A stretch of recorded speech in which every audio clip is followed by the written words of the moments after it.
નમસ્કાર મિત્રો, अपना मिजाज न्यूज़ થી હું સંજય જાની હું અત્યારે છું વિસનગર શહેરની અંદર, જ્યાં આગળ ગુરુકુળ રોડ ઉપર આ કાસા એને વિસ્તાર આવેલો છે। છેલ્લા 6 મહિનાથી અહીં આગળ ગટરની લાઈનો નાખવાનું કે પાણીની લાઈનો નાખવાનું કામકાજ ચાલુ છે, પરંતુ અહીં આજુબાજુની ઓછામાં ઓછી 50 થી 70 જેટલી સોસાયટીઓને બાનમાં લેવામાં આવી છે। કેટલાય સમયથી આ કામ ચાલી રહ્યું છે, પરંતુ તેની પૂર્તિ કરવામાં આવતી નથી।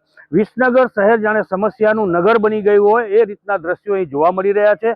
અનેક દ્રશ્યો અમે તમને બતાવી શકીએ એમ છીએ કે 2 દિવસ અગાઉ એક વૃદ્ધા પાણીમાં ગટરના પાણીમાં ફસાઈ જવાથી તેમની હાલત ગંભીર થઈ ગઈ હતી। ઉપરાંત અન્ય વિદ્યાર્થી જે બાળાઓ છે, વિદ્યાર્થીનીઓ છે, આ માર્ગેથી જતા એમને અહીંના જે ભૂંગળા છે એના ઉપરથી પસાર થવું પડ્યું હતું। કાદવ કીચડ અને તમામ સમસ્યાઓને લઈને અહીંની જનતા પરેશાન બની છે। આપણે વાત કરીશું અહીંના કોંગી અગ્રણી સાથે કે તેઓ આ બાબતે શું કહી રહ્યા છે।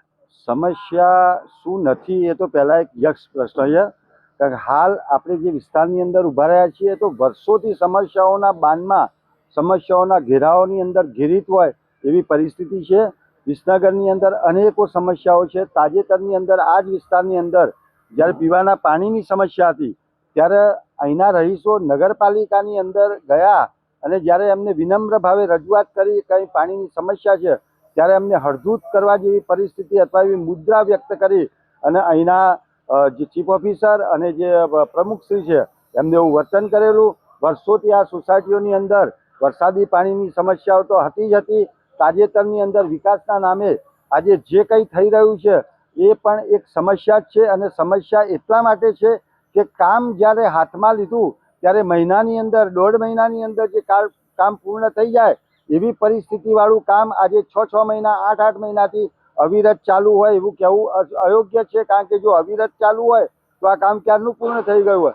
પણ જેમ જેમ એમને અનુકૂળતા લાગે એ કોન્ટ્રાક્ટરની અનુકૂળતાએ આ કામ ચાલી રહ્યું છે, અને અહીં આવેલી આ એને વિસ્તારની અંદાજે 70 થી પણ વધુ સોસાયટીઓ આજે સમસ્યાઓના દાવાનળની અંદર ફસાયેલી છે અને લોકો ત્રાહિમામ પોકારી રહ્યા છે। જ્યારે પણ અમે અહીંથી પસાર થઈએ છીએ ત્યારે આ લોકો અમને એક વિપક્ષના વ્યક્તિ તરીકે, કોંગ્રેસના અગ્રણી તરીકે રજૂઆત કરતા હોય છે કે મનુજી હવે કદાચ તમે અને બીજા કોંગ્રેસમેનો ભેગા થઈ અને અમારી આ સમસ્યાઓનું નિરાકરણ કરો એવી અમારી તમને વિનંતી છે, કારણ કે અમારી રજૂઆતો આમના બહેરા ક્યાન સુધી એટલા ભાજપની શાસિત નગરપાલિકા હોય યા ગુજરાત સરકાર હોય યા ભારત સરકાર હોય, આપણે આમ તો ગુજરાતની અંદર કે ભારતની અંદર ડબલ એન્જિન સરકારની વાત કરીએ છીએ। અમારા વિસનગરની અંદર તો ભાજપના ઘી કેળા છે, કારણ કે અહીં તો ટ્રિપલ એન્જિન સરકાર છે। નગરપાલિકા પણ એમની છે, ગુજરાત સરકાર પણ એમની પાસે છે, અને માનનીય આપણા પીએમ પણ ભાજપના જ છે।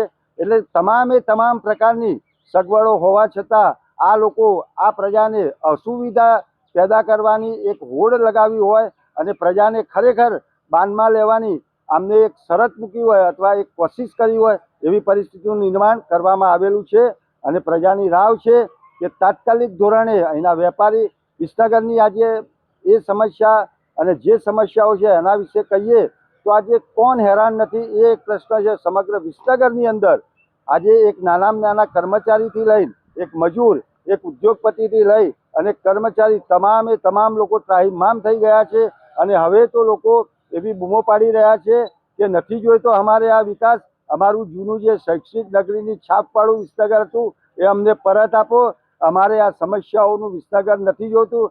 અરે અહીં આગળ સમસ્યાઓની વાત કરવા જાઓ તો એટલી હદ સુધી સમસ્યા છે કે સવારે મહિલાઓ જ્યારે નળ ખોલતી હોય ને ત્યારે થર કાપતી હોય છે કે આની અંદર ખરેખર પીવાનું પાણી આવશે કે ગટરનું પાણી આવશે, આવી સમસ્યાઓ વિસનગરની અંદર પેદા થઈ ગઈ છે।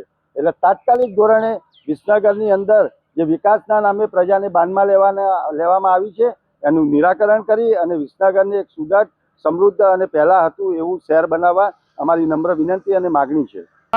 એક દીકરો જેનું નામ રૂપકનું નામ આપવામાં આવ્યું છે વિકાસ, હવે વિકાસ વિસનગરની અંદર પરિપક્વ થાય અને લોકોને સમસ્યામાંથી બહાર લાવે તેવી માગણી અહીંની જનતા ઉઠાવી રહી છે।